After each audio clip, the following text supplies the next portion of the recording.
Hey, welcome back to the Personality Hacker Podcast. My name is Joel Mark Witt. And I'm Antonia Dodge. So last week on the show, or on the last episode, we talked about this book that we've been reading called American Nations. And we started to unpack some of it for you, and we realized that it was going long. So we had to stop.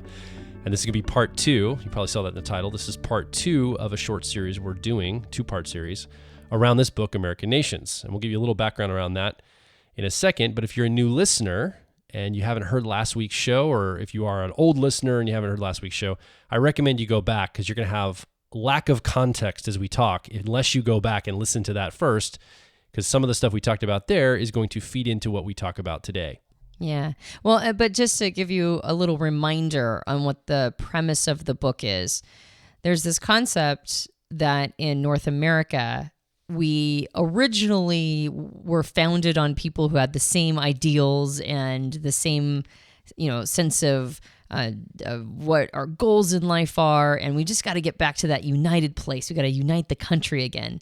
And Colin Woodard, who's the writer who wrote American Nations, his argument is that we've actually never had that level of unity.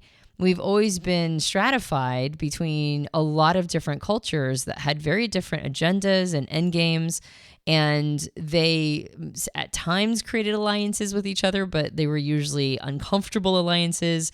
And some of the nations have basically been at each other's throats since the beginning and the inception of the federal government. So we went through the first 6 nations in the last podcast, and we're going to finish off the last 5 nations, 11 total, in this podcast. So why don't we get started?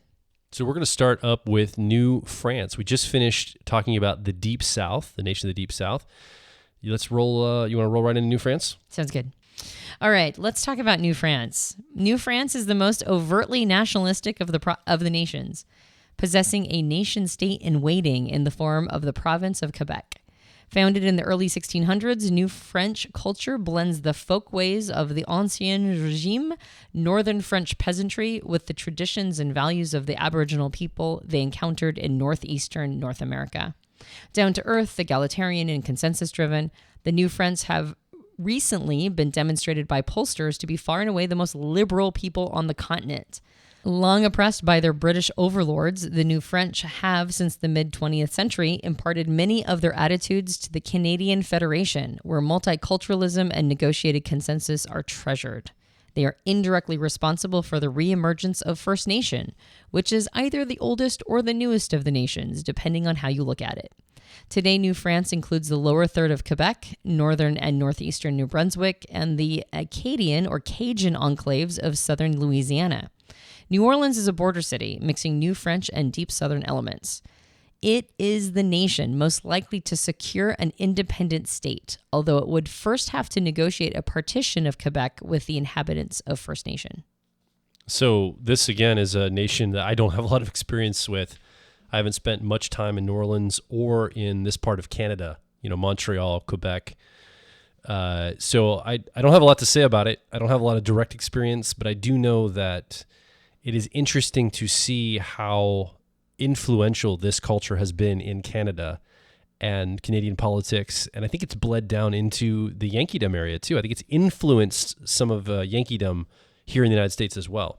Yeah, especially with the more liberal perspective, you can definitely see how New France influences Yankeedom with a very liberal take. And I think what's really interesting is that because of its multiculturalism and its focus on that, it has assisted First Nation to reclaim its influence over Canada and even in Alaska. And so it's a very interesting, it's fascinating to see how certain nations can pave the road for other nations and be supportive. Because we keep talking about these nations that are kind of at war with each other or battle, but they can also form allies and alliances, and they can help each other, influence each other, help each other out, and support each other as well. Not just in a bad way to support in the terms of war, but actually just sort of support and foster them through in positive ways. So I think it's all we have to say about New France until we get more info. Although, if anybody lives in the New France area, we'd love to hear more of your observations and perspectives on them. I've read through some of the chapters on New France, which are really fascinating. But I think you and I oftentimes use what we know in our personal lives to add the color commentary. And unfortunately, I don't have a lot of color commentary on New France. Same here. So we're going to talk about the next nation. And before we do, I just want to let you know, listening, when I first met Antonia, she told me that she was part Mexican. And it's not completely untrue, right? Based on what we're going to talk about next. Yeah, well, no, I told you I grew up thinking I was Mexican. That's more accurate what you said.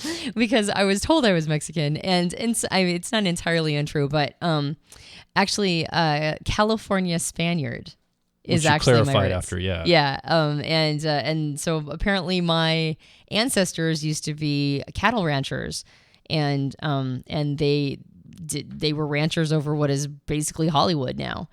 And so, yeah, so I have a strong association with El Norte. Okay, so let's talk about El Norte. All right. El Norte is the oldest of the Euro-American nations, dating back to the late 16th century, when the Spanish Empire founded Monterrey, Saltillo, and other northern outposts. Today, this resurgent nation spreads from the United States-Mexico border for 100 miles or more in either direction. It encompasses South and West Texas, Southern California and the Imperial Valley, Southern Arizona, most of New Mexico, and parts of Colorado, as well as the Mexican states of, and I'm going to butcher all of these, so please bear with me, Tamaulipas, Nuevo León, Coahuila, Chihuahua, Sonora, and Baja California. Overwhelmingly Hispanic, it has long been a hybrid between Anglo and Spanish America, with an economy oriented toward the United States rather than Mexico City. Most Americans are well aware that the United States' southern borderlands are a place apart, where Hispanic language, culture, and societal norms dominate. Fewer realize that among Mexicans, the people of Mexico's northern border states are seen as overly Americanized. Norteños, or Northerners, have a well-earned reputation for being more independent, self-sufficient, adaptable, and work-centered than Mexicans from the more densely populated hierarchical society of the Mexican core. Long a hotbed of democratic reform and revolutionary sentiment, the northern Mexican states have more in common with the Hispanic borderlands of the southwestern United States, historically, culturally, economically, and gastronomically, than they do with the rest of Mexico. The borderlands on both sides of the United States-Mexico boundary are really part of a single Norteño culture. Split by an increasingly militarized border, El Norte in some ways resembles Germany during the Cold War, two peoples with a common culture separated from one another by a large wall. Despite the wishes of their political masters in Washington, D.C. and Mexico City, many Norteños would prefer to federate to form a third national state of their own. A professor of Chicano studies at the University of New Mexico has predicted this sovereign state will be a reality by the end of the 21st century. He's even given it a name, La República del Norte. But regardless of any future nation-state aspirations, El Norte is going to be an increasingly influential force within the United States. The Pew Research Center predicts that by 2050, the proportion of the U.S. population that self-identifies as Hispanic will reach 29%, more than double the figure in 2005. Much of that growth will take place in El Norte, where Hispanics already constitute a majority, increasing the region's relative influence in state and national politics. Mexican writer Carlos Fuentes has predicted the borderlands will become an amalgamated, interdependent culture in the 21st century, so long as tolerance prevails. I have always said it is a scar, not a border, he remarked. But we don't want the scar to bleed again. We want the scar to heal. So this area of this nation, El Norte, is northern Mexico, southern United States, and there's this fence, wall, and river that run right down the middle of this nation and basically separating it. So some of the nation lives in one political arena, another part of the nation lives in another political arena. And it's interesting to think that there's some motions here in the United States to make that division even stronger, more obvious and stronger, which personally I think is a terrible idea, because obviously it's already separating a people group, just the border itself. To add a structure or structures or political divides there, I think is a terrible, terrible, terrible idea. And one of the motivations for this might be what that writer was talking about, which is a new nation state forming. One of the ways to cut that off of the past would be ensure that the people group there can't be economically, politically, and culturally connected to each other. This will limit basically the strength of a nation if you can cut it in half and keep people away from each other from binding together as a collective culture. So I think that I don't know all the motivations, but I think that might be my extrovert intuition, my exploration. Just thought about that as you were reading it, going, I wonder if that's part of even an unconscious motivation. Is it's terrifying for an economic and political engine to be formed down at that border, because that could shift politics and the way of life for a lot of people. So it's a threat. Any kind of new things are a threat to people often. So I think that's maybe a political element there. If you look on the map too, El Norte shoots up into California. So it actually is northern. It's not western like all the other nations were. It goes north. And most of New Mexico has El Norte thrust up into it. In fact, I remember back when I was a young 20-something going to New Mexico outside of Taos, driving up in the Sangre de Cristo Mountains there. There's actually original like Spanish people that the descendants of like the first Spaniards that came to North America up in the hills living in New Mexico. It's very interesting, and you can see the El Norte culture through New Mexico. Yeah, and I have a strong association with El Norte too, because I was born in the Mojave Desert of Southern California. And so not only are my ancestors on my mom's side very much El Norte, but also I was sort of born in the region of El Norte. So I have a strong association and affinity for El Norte. And what's interesting is this book is written in 2010, long before the political aspirations of a wall, that would potentially separate El Norte. And this idea that there's it would be like the Berlin Wall, which I think is really kind of fascinating. Just what is there now separates two people, like the same nation, and divides it in half. And what I thought was super fascinating about one of the chapters on El Norte is he mentioned that immigration has always been an issue, illegal immigration. But when Mexico owned that portion of the before it was the United States, Southern Texas, basically. Yeah, Southern Texas and that whole area, they had a massive issue with immigration, but it was Greater Appalachia, and it was deep Southerners. It was Europeans that were coming in, and they were trying to sort of figure out how to keep this group of people from not overly sort of running over the top of their culture. And it ended up being that the Deep South, Greater Appalachia, and even Midlands sort of took a chunk culturally of the more sparsely populated areas. But El Norte stayed strong. And whether or not that portion of land is in the hands of the Mexico government or if it's in the hand of the United States government, it doesn't matter, because the nation had already been established. That culture had already been established. So it will live on no matter what. No matter what borders are put there, it continues to live on, no matter which immigrants are going which direction, right? Whether they're illegal or not, it doesn't matter. That nation exists, and it has for for hundreds of years, and it will keep existing. I thought the two interesting things that we've talked about already was the fact that New France in Canada and El Norte along the southern border of the United States, northern border of Mexico, are the two nations most likely to set up their own countries at some point in the next 100 years. I thought that was really fascinating. Two places that have very strong, I don't know what to make of this. I'm just observing this. I don't have any narrative to cast here of reasons why. I just am highlighting it because I thought it was interesting.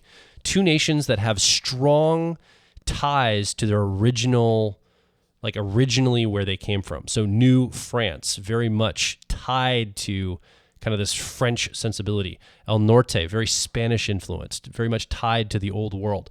Two nations that are very much tied to the old world are the ones that want to break off and become new. And I thought that was just a really fascinating thought. And I'd love to hear maybe what you have to think about it too. If you want to write in and leave a comment below this show, let us know what some of the extrapolations you're taking from that observation. All right, shall we move on to the left coast? Let's do it. My alma mater. All right, so a Chile-shaped nation pinned between the Pacific and the Cascade and Coast Mountain ranges.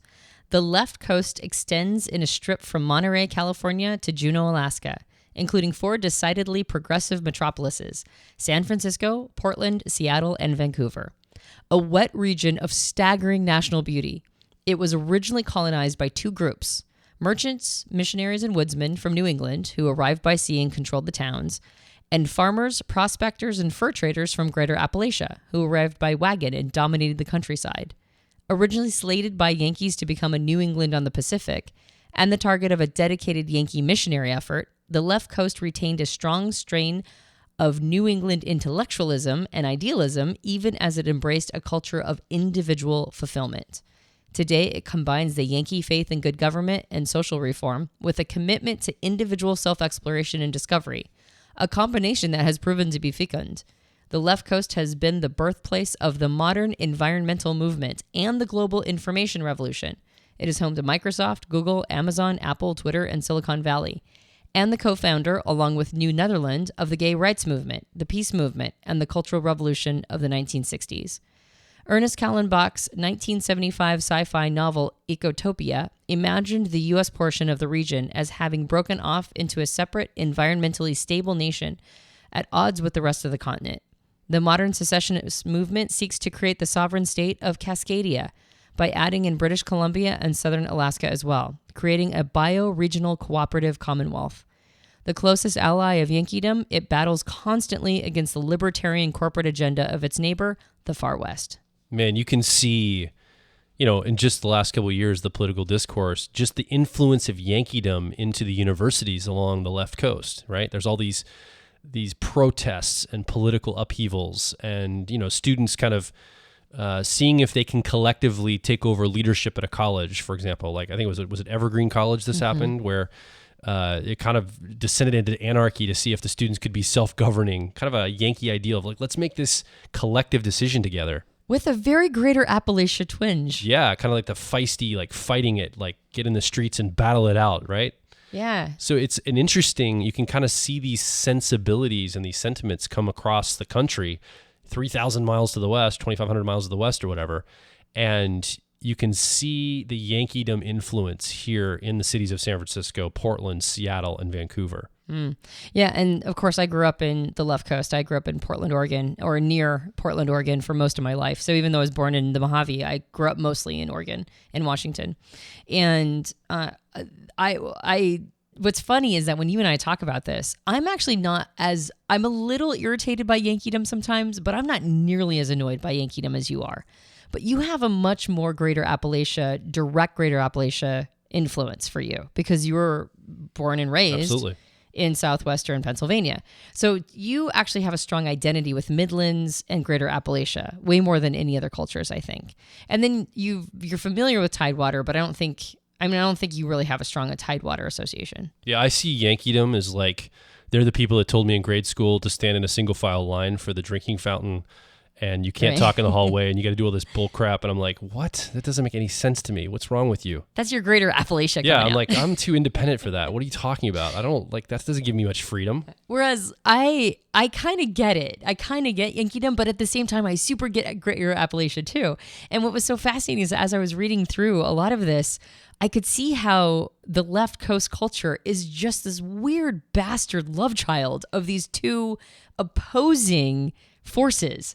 And that's probably been a part of why the left coast has been so successful in so many different ways. I mean, for a long time when I was young and I told people I was from Oregon, they almost didn't know where that was. And they would kind of think that it was like, they would think that there was still, wagon trails or something in Oregon and Washington. It was like sort of this blob in most people's minds of where that must be, but not since the tech boom. Not since Nirvana, really. Not since the 90s, not since the grunge influence, but it's now like people kind of know, they definitely know where Silicon Valley is, and they kind of know where Portland is, and they definitely know where Seattle is. And so it's become a much more influential part of the country than it ever was before. And people were just like, oh, like that, they had a very Little House on the Prairie image of it in the past. But I think it is that merging of Yankeedom and Greater Appalachia. It's this idea that you can believe in the government, but at the same time, it's very independent. So there's not as much social engineering as you see in the Yankeedom area, but there is an idealism, and maybe not even a very realistic idealism. I mean, I'm from the area, and I know how unrealistic that idealism can be. And at the same time, there's still that desire for independence. So it's just been a very interesting mixture. Well, and you can see, like, let's take eco-terrorism, for example. It doesn't happen in New England as much as it does the Pacific Northwest. Right, exactly. Because you've got that blending of, we've got to get this like new way of thinking into things, but maybe I'm not going to engineer it socially, so I'm just going to go bomb something. The greater Appalachia part is like, let's just set something on fire. It's kind of feisty. It's fighting for a cause that they care about, right? And it's that kind of protesting nature that's there. I think that's definitely there on the West Coast, on the left coast of this nation. Yeah. I mean, not that there's a ton of eco-terrorism, but we're also speaking in broad brushes. Of course. For everybody. So yeah. I'm all of a sudden I wanted to get real nuanced about the left coast. I'm like, we haven't been nuanced about anybody. We've been broad brushing everybody. So just because I'm from the left coast doesn't mean I get to all of a sudden be like, well, let's be really specific. Being over here though, I can tell my left coast energy is very unsettling to Midlanders. Like I can tell that. And you have you understand Midlanders a little bit more and you can play in that space better than I can. I have a hard time blending in with Midlanders. Yeah. Well, you just get some milk and some toast. You hang out. It's all good. If you're from Midland, I'm just kidding. Yeah, just be real quiet and just go about your business. It's going to be fine. And it's like, Wait, no. I'm not quiet and going about my business, though. I'm not that way. All right, let's talk about the far west. And by the way, I also grew up in areas that had a lot of far west influence. So it's kind of like you growing up in sort of the Midland, greater Appalachia area where there's almost like within the blending cultures for you, there's almost like tension between those two. There's tension between the left coast and the far west, and I can feel it inside of me.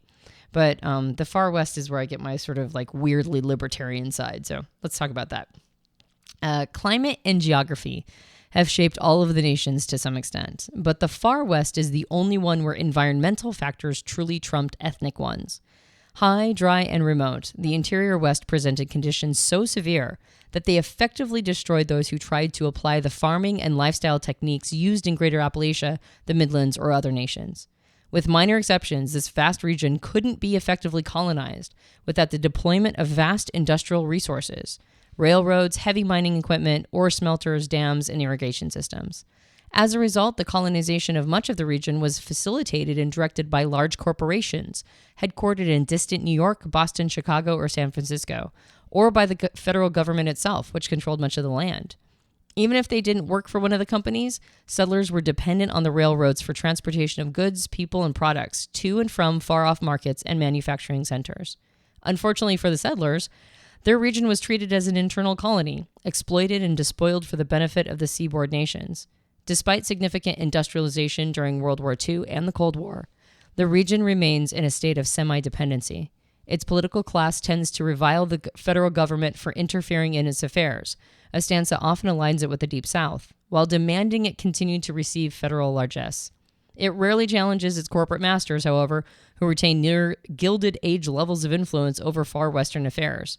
Today, the nation encompasses all of the interior west of the 100th meridian, from the northern boundary of El Norte through to the southern frontier of First Nation, including northern Arizona, the interiors of California, Washington, and Oregon, much of British Columbia, Alberta, Saskatchewan, Manitoba, and Alaska, portions of Yukon and the Northwest Territories, the arid western halves of the Dakotas, Nebraska, and Kansas, and all or nearly all of Idaho, Montana, Colorado, Utah, and Nevada. So in the book, Woodard isn't super, like, it doesn't sound very flattering to the far west as far as, I mean, he's from actually New England. So he's a Yankee writing this book, right? So I'm sure he's going to have some of his own culture and nation influencing this. I have to say I identify with the far west a lot. In fact, I'm very attracted to this kind of culture.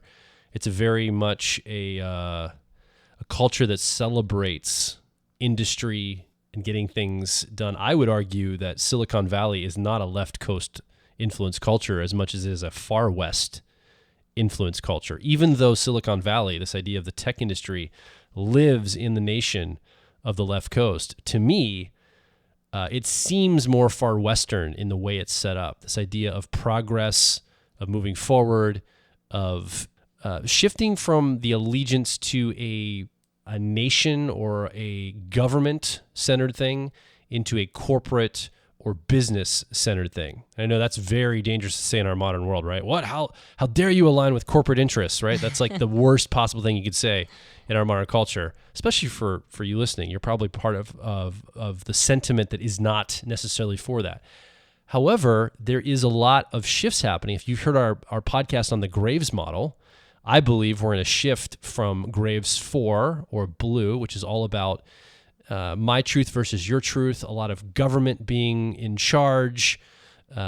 Nation states are very important. The borders are very important, and all that, government and military and all these things, voting and all that's important. I think we're shifting into a Graves 5 or orange society. And if you don't know what I'm talking about, go listen to our podcast on the Graves model. Great stuff on that. I think you can get kind of a cursory overview of that model. But orange Graves 5 is much more about achievement. It's about individual and collective achievement. Achievement often done through resource gaining. So corporate interests, building something, working for yourself, having your own self-started small business, things of this nature. And I think that we're in this shift in this country and on a global scale. I think it's coming fast to the point where I believe government in the future will be just a utility. It's something we hire to do our maintenance of like water purification, sewage systems, military, whatever it is. It's something that we're going to basically be, I don't know what I mean by hire it as a utility, but that's basically how I see it emerging somehow. And so in my mind, making enemies with the far West and some of the sentiments, they're probably leaning more toward the future than anything. In fact, a lot of the far West, and again, in my opinion, from Silicon Valley, is building our future. Those sentiments are building our future. And so I think that there's something here, whether you agree with my premise or my narrative here, I still think it's something to pay attention to, because I think it is visioning toward the future more than you would realize. So don't just discount it because he talks about it in corporate terms or big business terms or dependency on, the federal government. Just keep your eye on this, because I think there's something here that's going to be influential to our future. That said, the nation itself, regardless of whether or not, big business is a good or bad thing, I personally think, like all things, it's both simultaneously. Of course, yeah. But the nation of the Far West does tend to be quite libertarian. It's very in its sentiments. I had a very good friend who was from Phoenix, Arizona, and I remember having conversations with him, and I was just like, "Wow, you're super libertarian, aren't you?" And then I started, as I was reading this book, he came to mind, and then all these people who I know from those areas came to mind. I'm like, "Wow, yeah, it is pretty libertarian." And I was, even though I spent a lot of time in Portland and was primarily raised in that area, I actually lived quite a bit in a portion of the Cascades that sort of is where the Far West would meet the left coast. And so I have a lot of sort of Far West influences in my life as well. And it's interesting to experience. And the reason why I'm mentioning this, by the way, is so that you listening might be able to model. If you come from an area that has multiple nation influences, you might even experience this inside yourself, where a part of you is highly sympathetic to one thing, and then another part of you is highly sympathetic to something that's like almost the complete opposite. And it's almost weird to try to reconcile it. So I have this relatively liberal streak that runs within me pretty strong, but then I have this weirdly libertarian streak too. And so sometimes I'm like, maybe I'm even more libertarian than I'm liberal. And then there's these moments where I'm like, no, I'm probably more liberal than libertarian. But there's a part of me that's like very fiscally conservative. But then another part of me that's like, but I think that guaranteed income is a good idea. So it's just, or at least I find it persuasive. So it's kind of interesting to experience having been sort of touched by all these cultures. And I would say I feel like an amalgamation of El Norte, left coast, and far west. And sometimes these nations are at each other's throats. And in those moments when they're all fighting with each other, I can kind of see everybody's side. And I bet you listening probably feel similarly if you're in an area that's borders some of these nations, especially the ones that border multiple nations and multiple nations that might not actually get along that well. And it's almost like it's like watching two parents fight. You're like, "Hi, guys, I can see both sides. I get it." Yeah, totally. And I think this idea, to your point about, I think the income guarantee is a very far Western idea. I think it's I actually think it comes from this libertarian mindset that you talked about. Interesting. Yeah, you talked about they're kind of wanting the government to be out of their business, but they also don't mind getting largesse, the benefits of it, almost subsidies, right? Well, if that could be privatized, subsidies. I know that Facebook has been pushing towards. I think Mark Zuckerberg at Facebook's talking a lot about income guarantee, and I think I don't think it's a left coast idea. I think it's a far west idea, quite frankly. That's fascinating because I lived in Anchorage, Alaska for a while, and of course, Anchorage. I don't know what the situation is now, but when I was living there was a permanent fund dividend, and every year you get your PFD based on oil money. That's right, and the area is actually quite libertarian, or at least as I remember. It's so far west. If you look at the map, it's far western. It is. It's very far west, and the permanent fund dividend, or the PFD, is very similar to the concept of guaranteed income. But I also feel the same way about concepts around universal health care. I think that that's a no-brainer, and I think that that's something that you are actually more likely to get in Anchorage than you are to other parts of the country. And of course, that's in part because Anchorage is so rich. I mean, it's just so wealthy in natural resources, for good and for ill, right? But that said, that's an interesting concept that would be more of a far west concept than a left coast concept. I hadn't considered that. All right, so shall we go to the final one? Yeah, let's do it. Like the Far West, First Nation encompasses a vast region with a hostile climate, the boreal forests, tundra, and glaciers of the far north. The difference, however, is that its indigenous inhabitants still occupy the area in force, most of them having never given up their land by treaty and still retain cultural practices and knowledge that allow them to survive in the region on its own terms. Native Americans have recently begun reclaiming their sovereignty and have won both considerable autonomy in Alaska and Nunavut, and a self-governing nation-state in Greenland, which stands on the threshold of full independence from Denmark. As inhabitants of a new and very old nation, First Nations people have a chance to put Native North America back on the map culturally, politically, and environmentally. First Nation is rapidly taking control of vast portions of what were previously the northern fringes of the Far West, including much of Yukon, the Northwest Territories, and Labrador, the entirety of Nunavut and Greenland, and the northern tier of Ontario, Manitoba, Saskatchewan, and Alberta, much of northwestern British Columbia, and the northern two-thirds of Quebec.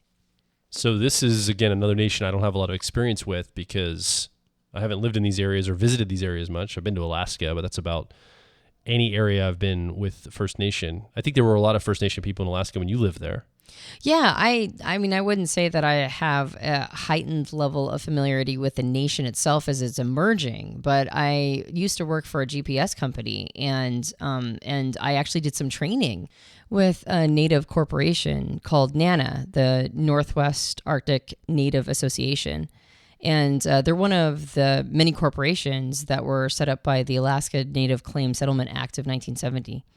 And when I was doing training with them, I was helping teach them to use some of the sort of handheld GPS units for when they, did work out in the bush.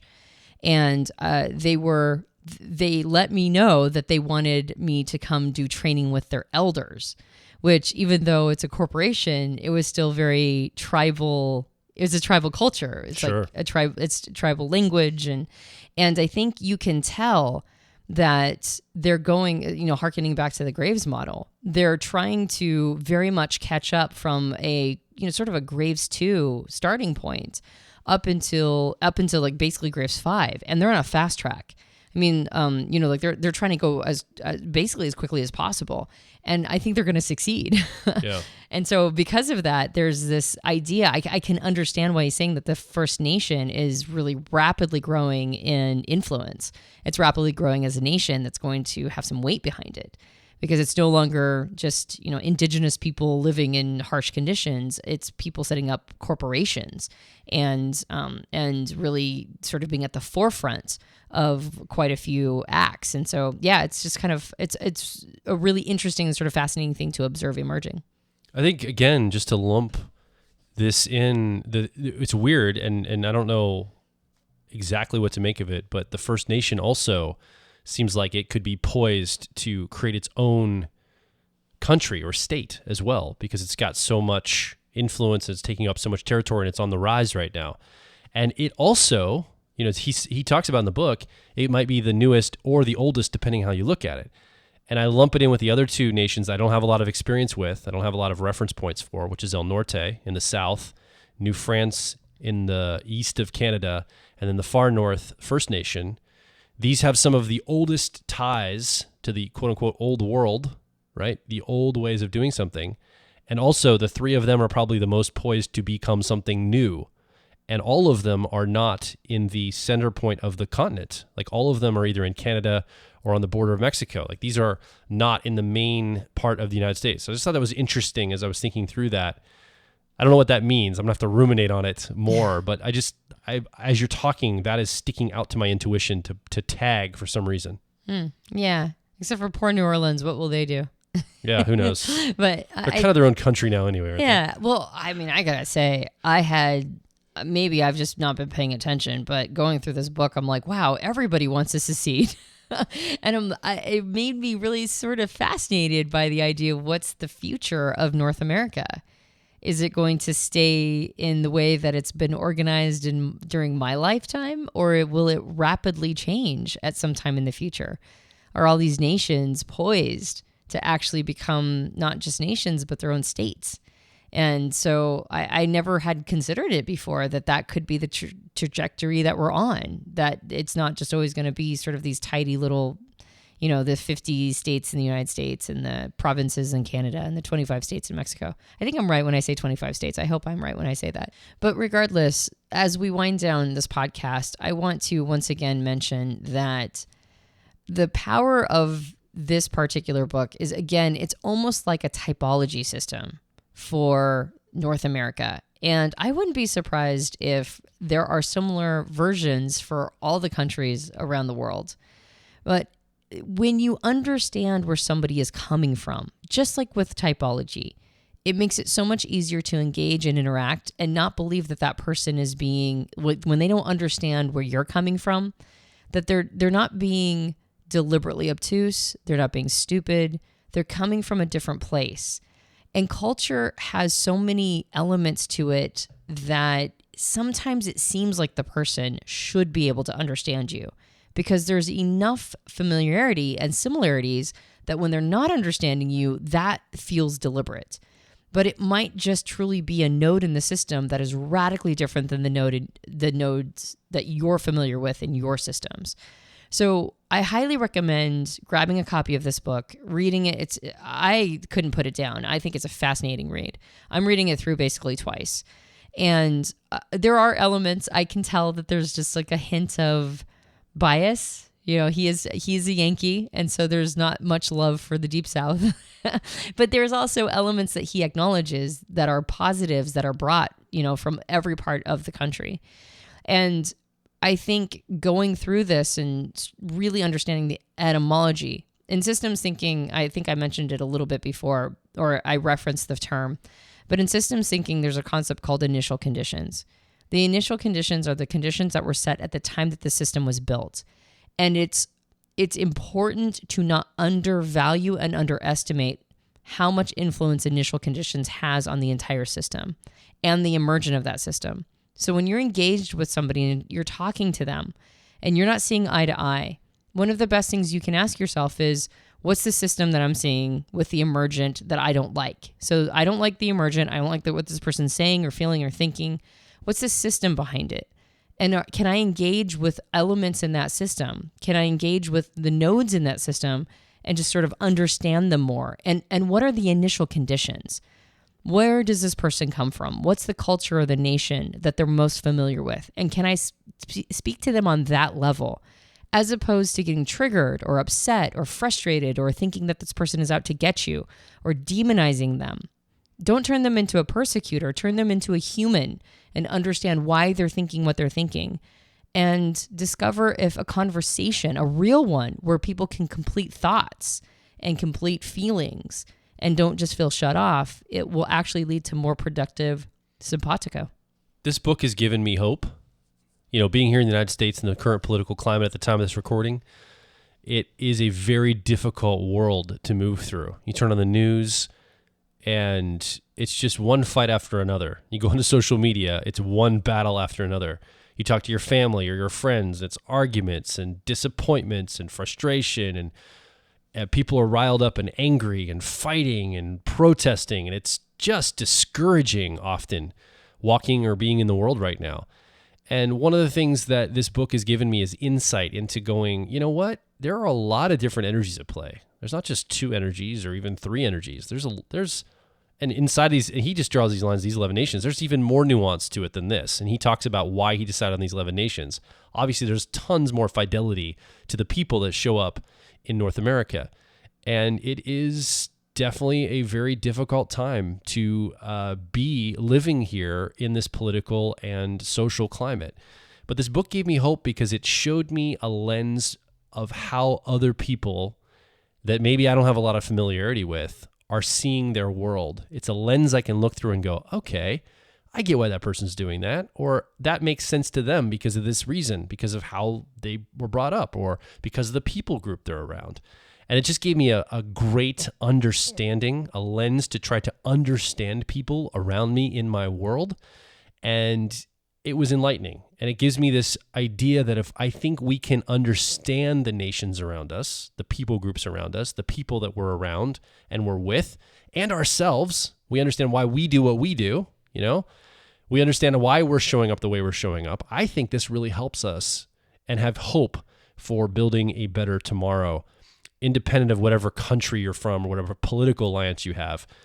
I mean, ultimately, we're one giant people group, right? But we do have a tendency to separate into these different cultures and these different ways of thinking. So this is something I think can give us hope.